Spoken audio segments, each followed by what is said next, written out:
Thank you so much for inviting me to your conference and giving me the opportunity to speak. I will try to keep my 20 minutes limit, but as a regulator, I'm very happy to be able to speak for an audience, so I will do my best. The next 20 minutes, I will try to give an overview of the development in the Norwegian market. I will try to talk about the trends we see as regulators in Europe. And I will spend a couple of minutes to talk about the latest happenings at the UPU. As you all know, Donald Trump, the US president, managed to send a letter to the UPU that the US will disengage with the union in the next 12 months if they are not happy with the progress due to the terminal dues system. So I will have to have this disclaimer today because I will.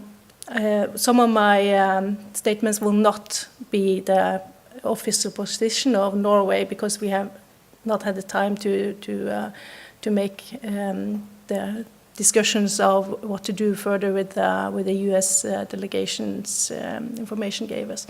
So just to make sure, I'm here as a regulator, and sometimes I will talk as I'm from the ministry, but I'm not, so this is my disclaimer for today.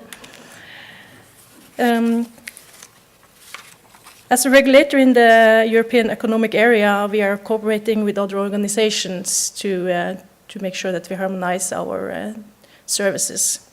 Cross-border delivery seem to be more and more important, and we see it therefore crucial to be active and present where the future regulation is discussed and decided.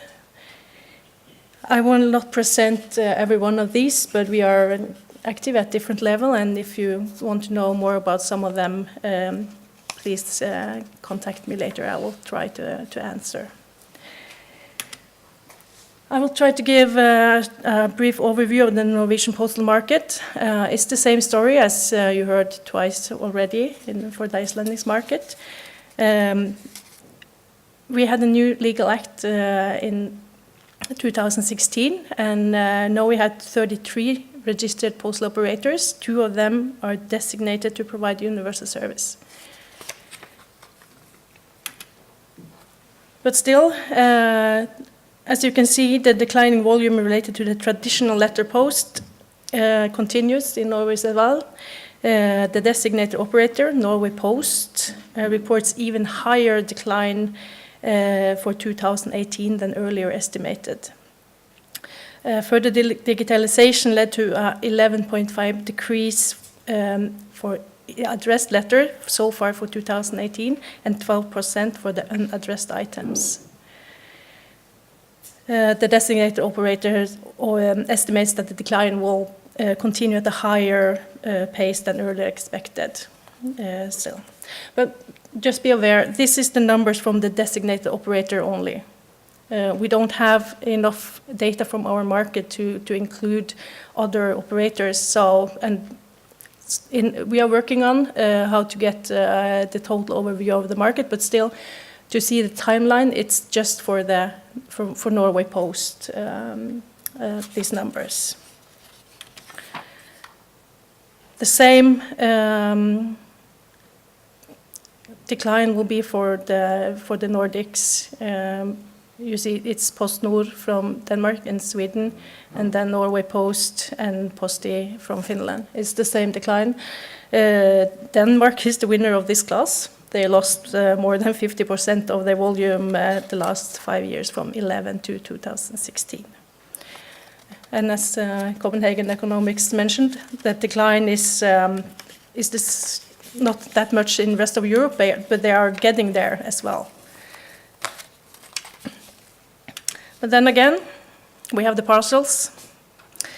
This is the volume just for Norway Post still, and it's increasing.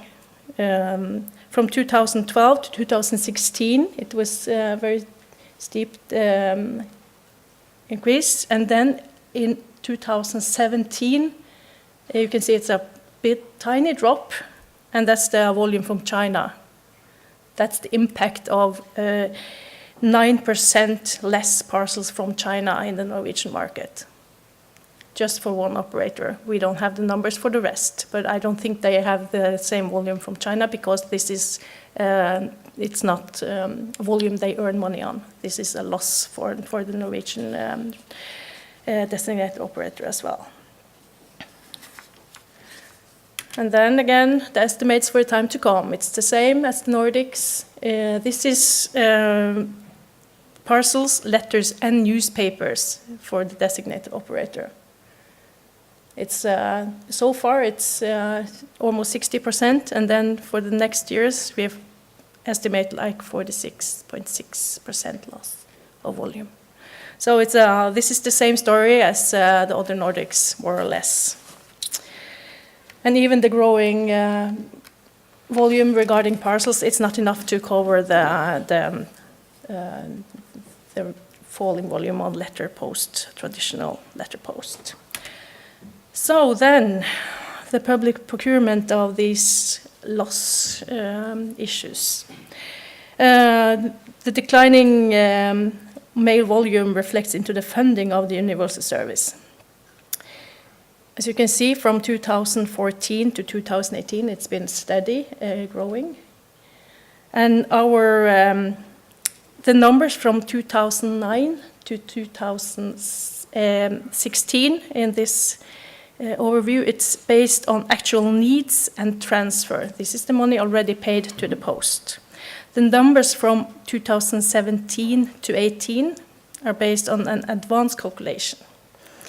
In the end of each year, we make a check, and then based on this, an appropriation is adjusted to add to the actual needs, as shown in the company's product accounts. So we make an estimate, and then at the end of the year, it's adjusted to see the actual need when we see how much parcels from China and other parcels are sent with not cost covering rates. So it's the calculation of this of the net loss it's regulated in the Postal Act, and it's just the unfair financial burden that will be taken into account. And the provider of this universal service will have to firstly show the calculation of the net cost, and then to see how much cost covered from the business. So the net cost means the difference in the result between the situation with and without delivery obligation. That's the same as Copenhagen economics already showed on screen for Iceland. And the calculation shall take into account other relevant elements such as market benefits due to obligation to supply the right to reasonable return on invested capital and incentives for cost effectiveness. If our designated operator is efficient, then they will get a better deal with the government, just to make sure that they are still working on their cost base. So it's the regulator in Norway, we are not involved in this calculation every year. It's between the ministry and the post. So it's not a regulator that's there to do this, the calculation. It's for political reasons still in Norway. So, but that's the state of art, and we still think it's a lot of money. This is the Norwegian kroner, so it's not euros or Icelandic kroner, as previously seen. But still, it's not good enough. We have done some changes so far. The new legal act in 2016 made some changes in the level of the USO. But still we are trying to do more and to reduce the scope of the USO so it's sufficient for the market, the demand in the market. Delivery frequency is estimated to account for 70% of the USO net cost. So it's important to reduce the frequency of letter post items. And 2016, we had the reduction from 6 to 5 days delivery a week. We had Saturday as well for 2015, and then we removed the Saturday delivery for postal items. The latest year, we also imposed this change that D+1 became D+2 as the premium service. So we're getting there, but still, it's not enough the Norwegian households more or less receive 3 letters every week. So to deliver these items 5 days a week, it's not possible because then someone had to tear the letter to make sure that they have 1 letter every day. So we are trying now to have these alternate days for delivery. And it's in process. Hopefully it will not take 10 years, as everything else we try to do on postal sector. But we have hope, a plan, a dream that will be presented to the Parliament later this year. And then we will have 1 week with Monday, Wednesday, Friday delivery for 1 household, and then next week, Tuesday and Thursday, the second week. And then alternate, you have your letter post items every second day. There will still be possibility to rent post boxes, so you can pick up your items every day if you want to. And the same, there will be pickup points for parcels and packages as well. That's the plan. We have proposed these changes from 2020, but still we don't know if it's going to be to pass the Parliament. It's November. Tomorrow it's November, and when I say later this year, it have to be soon because we are almost at the end of this year. And then, how is the regulator adapting to all this? It's the regulator. We're trying to do what's in the legal act. We are not. What's the right word? We are regulate our tasks are regulated in the legal act. So we don't act when the market acts. We act when the legal act change. Then we have to change our focus. So before we had the new legal act in 2016, we were very focused on the reserved area. We had 50 grams in Norway as well, and we safeguard the universal service, very important. And then 2016, we had a new legal act with more competition in our focus. So no, we don't have the reserved area at all, so we don't have to pay attention. Whoever is going to send letters less than 50 grams, that's okay.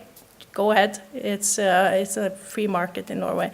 So now we're trying to get more and more operators to compete, so we have better quality of service in the market. So that's how the regulator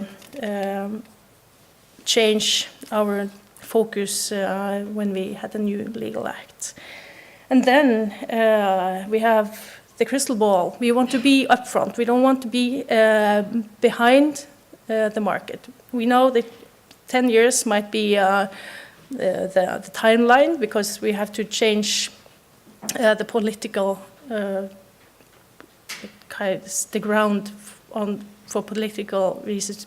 Still, the post is very, there's a lot of people who want to say and mean and heartfelt feelings about post. So we need to be upfront. We need to see the trends and try to talk about what we see because we are in the front line. We are the soldiers. We are there. We talk with people. We see the market. We see that our parcels and letters, they are getting more and more the same product. We see that the technological changes will change our way of communication. We see that our population is getting more and more old. And we see even that the customers and consumers, the operators and the receivers, they are not the same as they used to be. It's another, earlier we had the sender as the main focus, and then you had the operator in between, and then the receiver of your letter in the other end. Now it's more, you have a very demanding receiver who will decide what operator, when the parcels to be delivered, and how everything is going to be. Because it's for e-commerce items in special, it's the receiver who will pay for the parcel to be sent. So it's a shift on who will be in focus for the post. And then the operator that's supposed to do everything in between, it's not even sure that it's a postal operator, because now it can be someone driving their car from here to there, and they have some spare room in the truck, and then they will just bring my parcel, and it's online. So we have to be there to make sure that we have the right legal framework to take care of all these things. So the regulatory impact of what we think will be the next 10, 15, 20 years. We need to work on our definitions and our understanding of the market. Monitoring and data collection will be even more important, because we need to be there. We need to see the changes, the very small changes, to make sure that we are at the right place at the right time. We have to promote competition in our market to make sure that we don't pay too much, as customers pay too much for services. And still we have to make sure that the service is sustainable, that we have the right level of USO and still cover the needs of the market. So my future, my thought for the future, I think if it can't be delivered, it will be delivered. And as postal operator, I might have to do some, to put a limit on my market, because if it's, we are talking about food being delivered in mailboxes. We are there already. Some places they already put your food in your freezer, kind of like mailbox. But is that post? Is that a letter post? If it's a very small, it's a bread. It's less than 2 kilos. Is it letter? Yes or no? We don't know. But and will this be a part of our market to come? And what we see is. Now I'm going to draw something. Make sure if you. I always dreamt of this. Can you hear me still? Still hear me? Maybe I should be teacher instead. What we see is that we have different. Today we have parcels and letters as our main scope of services. I think that for the future we'll have to see what's inside the parcels. Is it documents, or do we have goods? The reason why I think we have to take this into account is documents and goods will have different ways through our networks, through the operators' networks.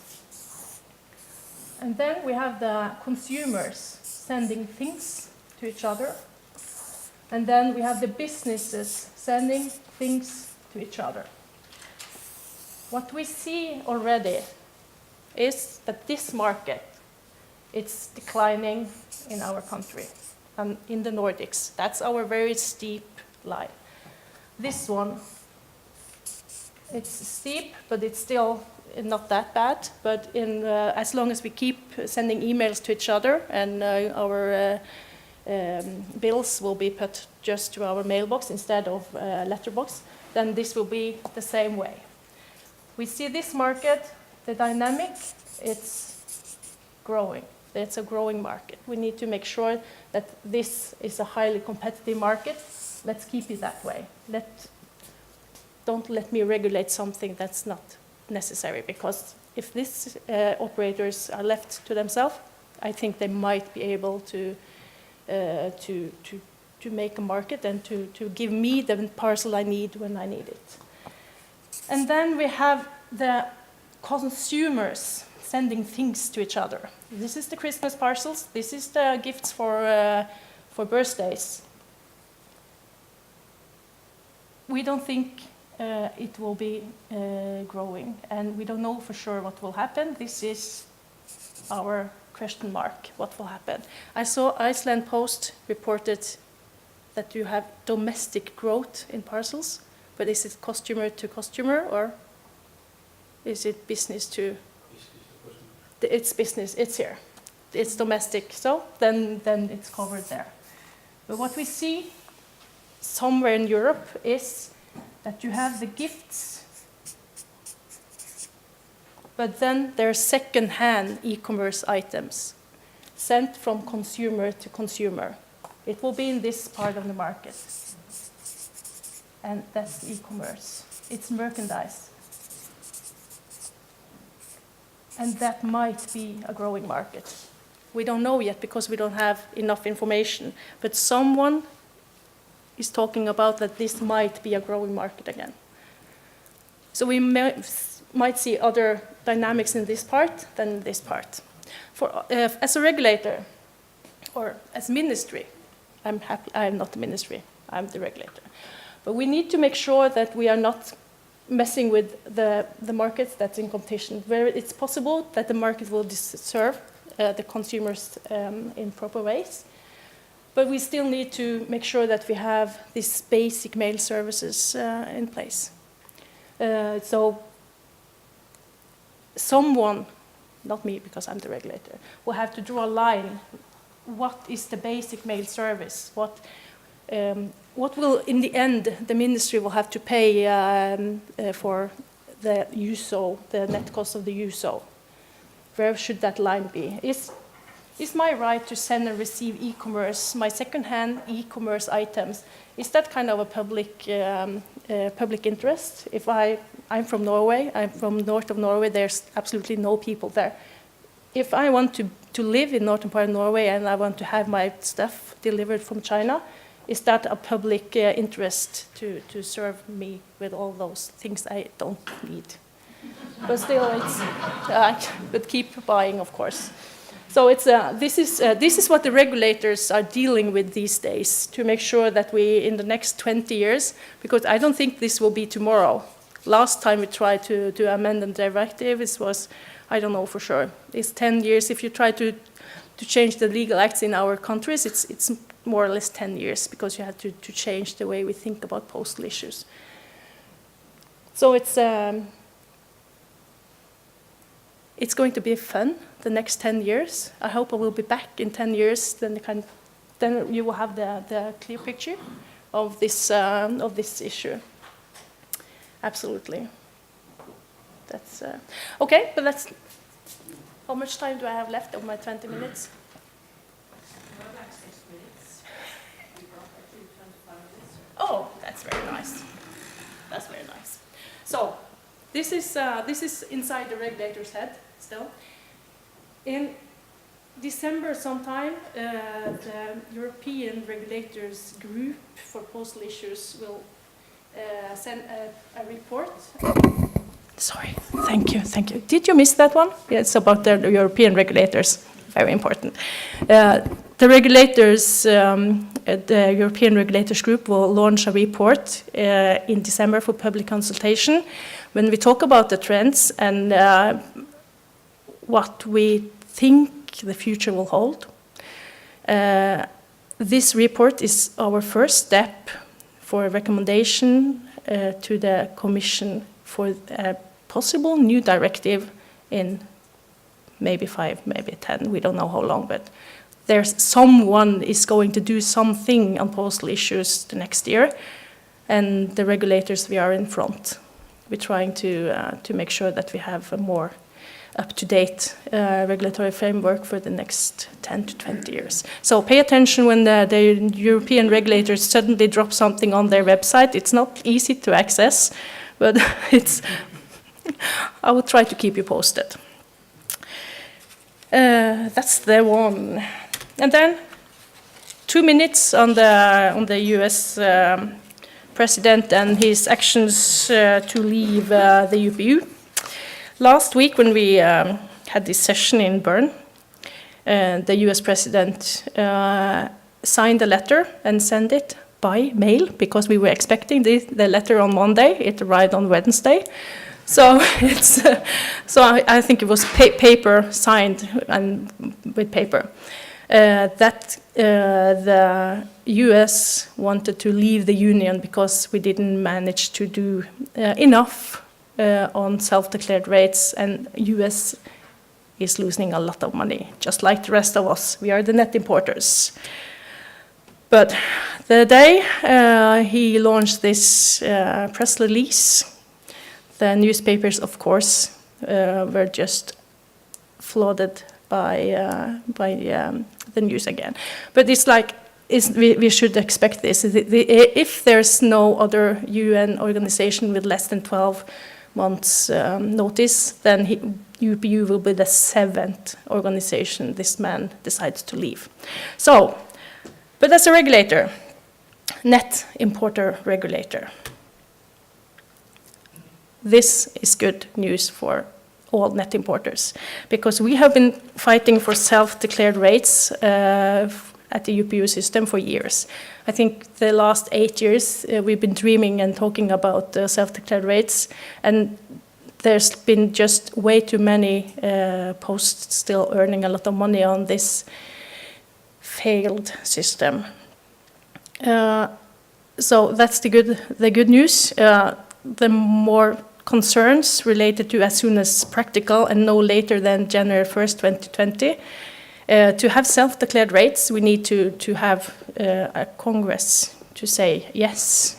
And there's no Congress in 2019. So we are struggling some with the timelines in this press release.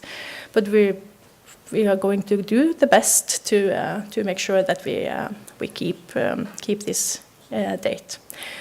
And the last, the letter from the president of the US said terminal dues and not remuneration system. So it's not clear if the self-declared rates will be for letter post items containing goods, parcels, or letter post items containing documents as well. So it's I had a talk with US State Department during the session in Bern, and they did not provide any clear answers. They had absolutely no clue what to do, and that's a good sign, because then we are able to discuss and maybe find solutions. And they didn't know for sure if this self-declared rate should also include the items containing documents. And they had was clear that they still wanted to be in the union, but self-declared rates was first priority for them. So it's there's some work to be done, but this if we're able to have self-declared rates on the e-commerce items, then Norwegian Post and Iceland Post will be better off for the years to come, because there's huge loss on the e-commerce items flooding our networks right now. So, but now I saw my sign, so the regulator will have to be silent. Thank you so much for your time, and hope to see you in 10 years, and then we can discuss the new law.